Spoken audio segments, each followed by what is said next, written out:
Before I leave this area and make my way to the airport, Brett has asked if he can interview me. Obviously, I'm in control of the edit, so if there's anything I don't particularly like, I'll just leave it out. I do wonder, are you going to ask me political questions? Are you just going to ask me questions about my history, where I'm from and what I've done? We'll see. Okay, so let's start the interview. We are going live. G'day folks, my name's Brett, I'm from Australia. I'm actually going to interview a YouTuber by the name of Mr. Tony. Tony, would you like me to call you Mr. Tony or Tony? Just Tony. The reason I use Mr. Tony is because I was a school teacher for 15 years.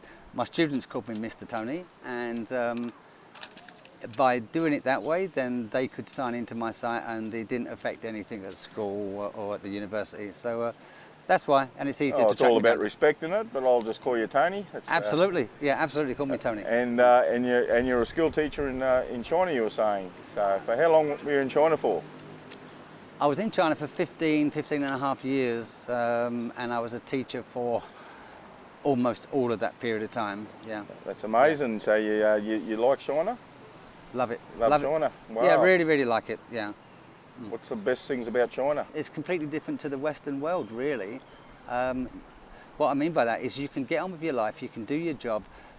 Very few people are unhappy with their life in China. The local people, everyone, I mean, don't forget, since 2007 I was there, and everyone's making money and their lives are improving. As we're in the Western world, there's a lot of negativity because people lose their jobs, they get in debt, the mortgage rates are high, and they don't like the government. There's a lot of stress in the Western world, unfortunately. It's because the price of living is, the cost of a house, for instance, is getting beyond the young people's reach. Yeah. So then they get depression and then they turn to drugs or whatever to combat that. And well, the cost of living in China is becoming more expensive, but also the jobs that the Chinese people get are paying better wages, especially for those who have a pretty good education. So that it's affordable. Sadly, I mean, some people then go a bit too far and buy another apartment, 2 apartments, and hope one day that they can rent that out. And they're the ones, when the housing market collapses, which is starting to do it in China, they will... it's the nature of the beast, greed. Greed is the nature of the beast. But so also, Tony, you owned a couple of schools in China. Yeah, I did. Purchased a couple of properties.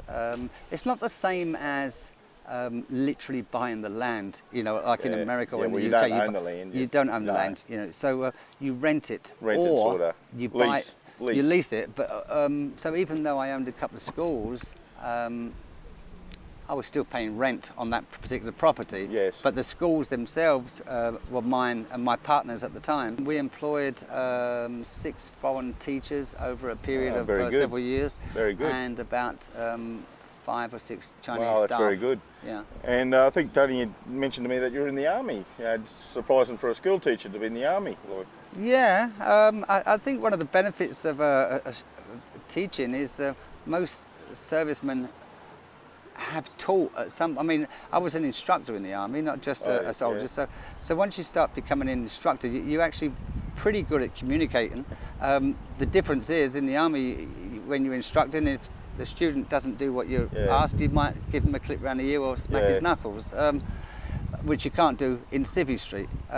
So I was very used to the disciplined world. Yeah, I was able to install discipline into my students, but discipline also installs respect. And of course it does. If you're too soft, that's where the Western world's gone wrong. Absolutely. They've taken away all the discipline from the teachers to the police, and kids are out of control now, and they're just stealing cars, and it's only going to get worse. No one's going to bring back the cane or anything like that. No. It's just going to get worse, but anyway. Well, I also always ask myself, particularly about the politicians who enforce these new laws and regulations, are they assuming that they themselves are scarred because they were caned and disciplined? Of course they're not. So why are they coming over? You would have got the cane a few times, like me, Tony? Yeah, I did get the cane 2 or 3 times. We turned out all right, didn't we? Absolutely. Yeah. I grew up in a, dare we say, a broken family. Oh, so sorry to hear that, Tony. No, that's okay. It's life. It's bloody life. So that's all it is. You had a mum and dad, or? Well, my parents split up when I was about 1.5. Oh, terrible. So I never knew my dad. Oh, Never met him. Very sad to hear that, Tony. Well, it's life, and I'm not going to go through life, you know, playing a violin. That's the way the cards fell. You got to deal with it. So I joined the army as soon as I left school, pretty much, and the army became my father.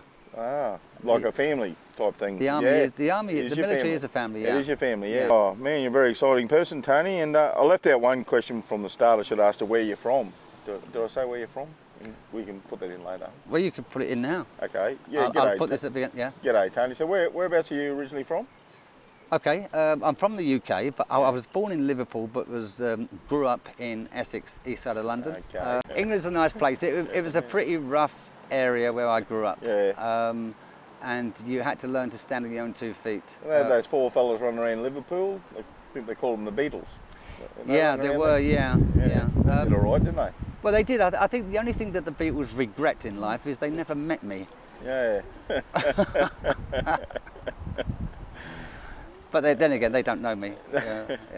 Okay, so anyway, so how long you been in Thailand, Tony? Oh, right, okay. I've been in Thailand just over 7 weeks now. 7 weeks, so you're starting to get a bit of an eye for it. So what do you think about Thailand? Mixed views. I mean, you're here for a holiday. Yeah. Am I right? Yeah. Holiday. Yeah. And I'm here because I'm on a road almost to nowhere now, but I came here as a stepping stone to get me to China, because I'm just 2.5 hours away from China, and I would rather be here than back in the UK. This time of year the weather's crap, absolutely cold. Well, the biggest draw card in Thailand is the price of accommodation. It's just crazy. Well, I've spoke to a few people. Obviously, the affordability of living in China is just wonderful. You know, if you've got 400 English pounds, or we use dollars. If you've got $400, you know that can see you through a month. Yeah. It's not a very. So in Thailand, we're talking about Thailand. Yeah. I know. In Thailand, $400 will see you a long way. Yeah. And you can live here for a month. The cost of living here is so cheap. It's absolutely. It's the biggest draw card. And what do you think of the people in Thailand? Well, the Thai people I find very interesting, very pleasant. I've just learned 1 or 2 words, but they just. I haven't met one that's aggressive. I haven't met one that's abusive. They're just very obliging and very, very nice people. Everything seems to be no problem, doesn't it? No problem, we'll get it done. No, that's right. And the other people, so you meet 2 types of people. You meet the locals and you meet the expats, you know, the foreigners that are living here. Foreigners living here, lots of them here. Lots of them here. And they all tend to, the ones that are here on a permanent basis, are very similar to each other. Yeah. Oh, that's very good. So what's your future plans, Tony? Wow, you good plan question. to stay in Thailand or go back to China, or? Well, in about 6 hours' time, I'm flying to Hong Kong. Oh. Right. I think you know the answer to this one. There's a thing called a visa run. I've had 2 30-day visas. Yeah, I had to do it myself. I had to go to Cambodia. That's right.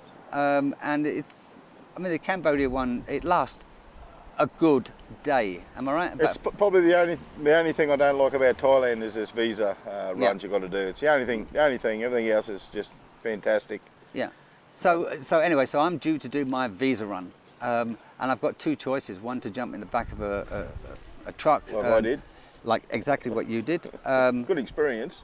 Or, for the same amount of money, I can fly to Hong Kong.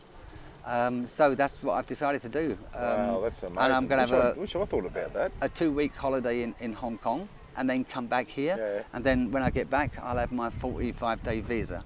And in the process, while I'm in Hong Kong, I'm going to be able to see what China's like, get the feel of it. You know, put my feet in the bucket, in the water. Put my feet, touch the water, see what it's like in Hong Kong. Don't kick the bucket. No, don't kick the bucket. That's not my intention. Put the feet in the water, but don't kick the bucket. Feel the temperature of the water, and if it's nice, come back here, get my stuff, and move to Hong Kong. So I'm going to have a pretty extensive, long visa run. And a very long, happy life, I think. So I really hope so. Yeah. I think so. Yeah. You're a very healthy young man. So. Well, actually, we're exactly the same age. So thanks for calling me young. Well, I think I'm young too. Yes. Sorry, I should have returned that. Anyway, nice to meet you, Tony, and all the best going to Hong Kong today. And you're leaving? I'm leaving next Wednesday, go back to Australia, so I won't be back for till next year anyway. Yeah. Okay. So. And by the way, there's a friend of mine who I met in China in a place called Jiaoqing, which is about 100 miles from Guangzhou. And I knew him for 6 or 7 years, and he's from Queensland, Australia. Wow, small world. It is. Very small world. His name's Peter. I don't know his surname, and he saw your interview with... You said that, he knew me. Yeah, he very small world. Yeah, so a small world. So, Pete, if you're watching this... Did you say he was from Narangba or somewhere? Drop him a line. North of Brisbane. Was he Narangba, did you say? Or? No. I don't know where he is. Oh, okay, that's okay. Yeah. But he plays cards a lot. So if you know any Australians who like to play cards, and drink, then that could be him. But that's probably like, about that's everyone. Like most Australians. Yeah. All right. Yeah. Thank you, Tony. Hey, you're welcome, mate. Yeah. Well, thank you very much, everyone, for watching, and don't forget to subscribe to Mr. Tony and a thumbs up. Thank you. Write a comment. Bye-bye. Bye-bye. Cheers. You now need to say to the camera, thank you very much for watching. Don't forget to subscribe, thumbs up and all that stuff. I'll just check my messages because I'm waiting for a girl to ring me, Tony. Okay. And